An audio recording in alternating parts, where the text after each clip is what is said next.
Okay, we are ready to go. Okay. Good evening, parents, and welcome to the Morrow Middle School 2020-2021 annual Title I meeting. Parents, at this time, I'd like to introduce myself. I am Mr. Harold, the principal of Morrow Middle School, and I am joined today by. This is Mrs. Adams Williams, the parent liaison at Morrow Middle School. All right. I want to say thank you, parents, for joining us today. Ms. Adams will go over the meeting norms. Okay. Good evening, parents. It's a pleasure to be with you today. Here are our meeting norms. So today's session will be recorded, and we're asking that everyone mute or silence all microphones for the duration of the meeting. Please use the meeting chat box to pose any questions and make recommendations, and please complete the parent input form by the following link posted in the chat box, and that link will come up closer towards the end of the presentation. All right. The vision of Clayton County Public School is to be a district of excellence, preparing all students to live and compete successfully in a global society. The mission of Clayton County Public Schools is to be accountable to all stakeholders for providing a globally competitive education that empowers students to achieve academic and personal goals and to become college and career ready, productive, responsible citizens. Our strategic goals today, goal 3, to create an environment that promotes active engagement, accountability, and collaboration of all stakeholders to maximize student achievement. And goal 6, to recruit and retain highly qualified and effective staff.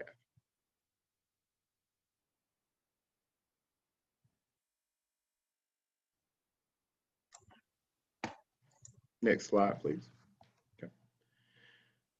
Today, we will discuss the Elementary Secondary Education Act. The Elementary Secondary Education Act, ESA, was signed into law in 1965 by President Lyndon Baines Johnson, who believed that full educational opportunities should be our first national goal. ESA offered new grants to districts serving low-income students, federal grants for text and library books. It created special education centers and created scholarships for low-income college students. Additionally, the law provided federal grants to state educational agencies to improve the quality of elementary and secondary education, as well as increase parental involvement. Next slide. The No Child Left Behind Act, NCLB, which was passed by Congress with an overwhelming bipartisan support in 2001, was signed into law by President George W. Bush, January 8, 2002, and is the name for the most recent update to the Elementary and Secondary Education Act of 1965. The NCLB law, which grew out of concern that the American education system was no longer internationally competitive, significantly increased the federal role in holding schools responsible for the academic progress of all students. Every Student Succeeds Act, the Every Student Succeed Act, ESA, the Every Student Succeed Act was signed by President Obama on December the 10th, 2015. This bipartisan measure reauthorizes the 50-year-old Elementary and Secondary Education Act, ESA, the nation's first national education law and longstanding commitment to equal opportunity for all students. Just some highlights of the Every Student Succeeds Act. It advances equity by upholding critical protections for America's disadvantaged and high-need students. Requires for the first time that all students in America be taught to high academic standards. It ensures that vital information is provided to educators, families, students, and communities through annual statewide assessments. It helps to support and grow local innovations, including evidence-based and place-based interventions developed by local leaders and educators. Our complaints procedures for Clayton County Public Schools. Complaints procedures under the Elementary and Secondary Education Act. A grounds for complaint: any individual, organization, or agency complainant must file a complaint with Clayton County Public Schools if that individual, organization, or agency believes and alleges that CCPS is violating a federal statute or regulation that applies to a program under the Elementary and Secondary Education Act, ESA. The complaint must allege a violation that occurred more than 1 year prior to the date the complaint is received, unless a longer period is reasonable because the violation is considered systematic or ongoing. Complaints procedures. Grounds for a complaint: any individual, organization, or agency complainant must file that complaint with Clayton County Public Schools if that individual, organization, or agency believes that the alleged CCPS is violating a federal statute. The complaint procedures are located on the district website under federal programs. Please visit the website for more information or contact the school administrator. The purpose of Title I. Title I serves to ensure that all children have a fair, equal, and significant opportunity to obtain a high-quality education and reach, at minimum, proficiency on challenging state academic achievement standards and state academic assessments. Title I eligibility. Children are eligible for free and/or reduced lunches under the National School Lunch Act. Some children are deemed automatically eligible to participate. Any student served in migrant education program, any child who participated in Head Start, Even Start, or Early Reading First program, or Title I preschool services at any time within the previous 2 years. Any child attending a community day program or living in the state or local institution for neglected or delinquent children, and any child who is homeless and attending any school in LEA. Okay. What is a Title I school? Title I of the Elementary and Secondary Education Act of 1965 is amended to read as follows. Title I funds aim to bridge the gap between low-income students and other students. The U.S. Department of Education provides supplemental funding to local school districts to meet the needs of at-risk or low-income students. Title I is the nation's oldest and largest federally funded program, according to the U.S. Department of Education. School-wide Title I aims to improve the entire educational program in a school. 63 of our schools are school-wide Title I programs. Considerations still must be made on which students' areas are critical in terms of being at risk. School-wide versus targeted assistance. School-wide assistance. Comprehensive site plan in which parents are invited to give input. The entire school benefits from Title I. That's school-wide assistance. Title I assistance. Students are identified. Targets on students who are academically at risk of failing. Ranking system is utilized to see who will be served. Campuses with a low income percentage of 35 to 40% are considered a targeted assistant campus. Okay. How does Morrow Middle School participate in the Title I program? We offer after-school remediation programs for our students. We have an academic coach in place. We have supplies, books, a parent resource center, and a parent liaison, and more.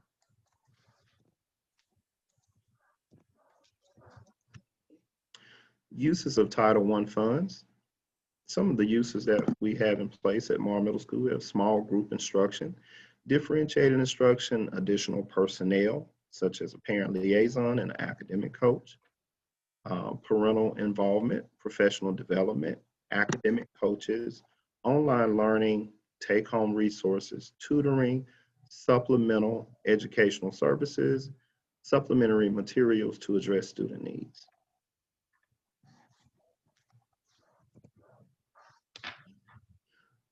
Some supplemental materials. We have 4 technology labs. We have 1 technology lab for each grade level and an additional computer lab for our gifted, magnet, and honor students. So we have technology labs in place, wireless laptops for our classroom, iPod carts, smart tables, student response system, class libraries, parental resources, instructional supplies, and students and teachers. Instructional support. Schools can use their Title I funds to reduce class size by hiring additional teachers and or paraprofessionals. Title I funded staff who work directly with the classroom teacher to support at-risk students. The Office of Federal Program coordinates tutorial services for students who need additional support beyond the school classroom or school setting. Additional monitoring of these staff members will come from the Office of Federal Programs. How does Morrow Middle School spend Title I money? We utilize our Title I funds to purchase additional supplies for students, additional personnel, academic coach, professional development books, and we send teachers to conferences, parent resource center supplies, and professional learning. Okay. All right, parents, so this slide is no parent left behind. Parents are key stakeholders in their children's education. ESEA, which is the Elementary and Secondary Education Act legislation, imposes new mandates for states, districts, and schools with regards to parental involvement. No Child Left Behind provides opportunities for parents to actively participate in the educational process. So all Title I Part A campuses must use at least 1% of its Title I allocation to implement parental involvement. This is the 6 types of family involvement, Epstein's model for 6 types of family involvement, in which all of our workshops that we host on a monthly basis, those types of workshops will fall under one of these categories, which is volunteering, parenting, communicating, learning at home, decision-making, and collaborating with community. So all of the workshops will fall under one of these headings. What is required by law for parent and family engagement? We are required to notify you of highly qualified teacher status, which is the parent's right to know. Also, we should notify you of the school status, and 1% of the system's allocation must be reserved for parental involvement. How is Title I parent and family engagement money spent? The Title I budget allocation from last year is as follows. The teachers conducted parent and family engagement workshops for after duty hours, and that amount is listed there. Then you also see employee benefits and the amount listed. Parental involvement outside consultants that are brought in to assist in facilitating workshops, that total amount is listed. Parental involvement materials, supplies, and printing amount is listed, and the parental involvement books, periodicals, and non-text is listed as well. Our parent compact. So we link goals of the School of Improvement Plan, and we focus on student learning skills, share strategies that parents can use at home, explain how teachers and parents will communicate about student progress, describe how teachers will help students develop those skills using quality instruction, and we describe opportunities for parents to volunteer or observe in the classroom.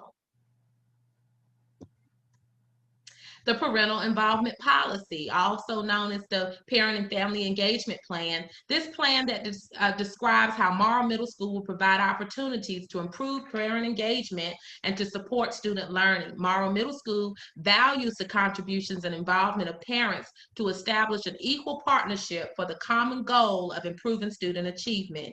This plan describes the different ways that Morrow Middle School will support parental family engagement and how parents can help and participate in activities and events to promote student learning at school, at home.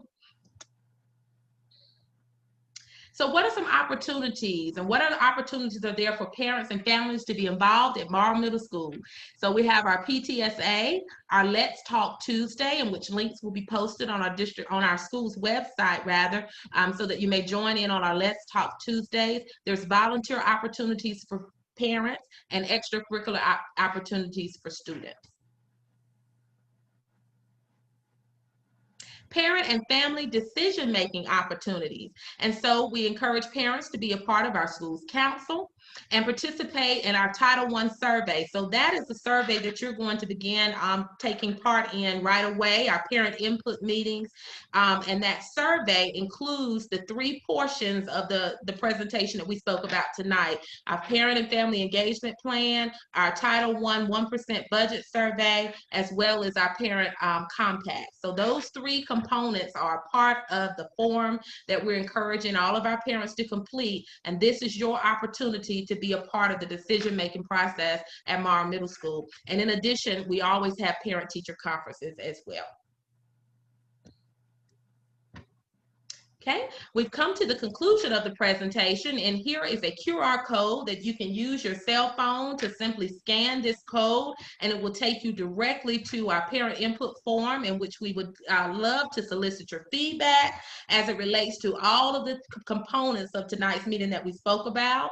In addition, we can include that link on our district website as well, so that you may just have leisure to go back and complete that input form. It is vital for us to solicit parental feedback and input, as you are a valuable stakeholder as a part of our school community.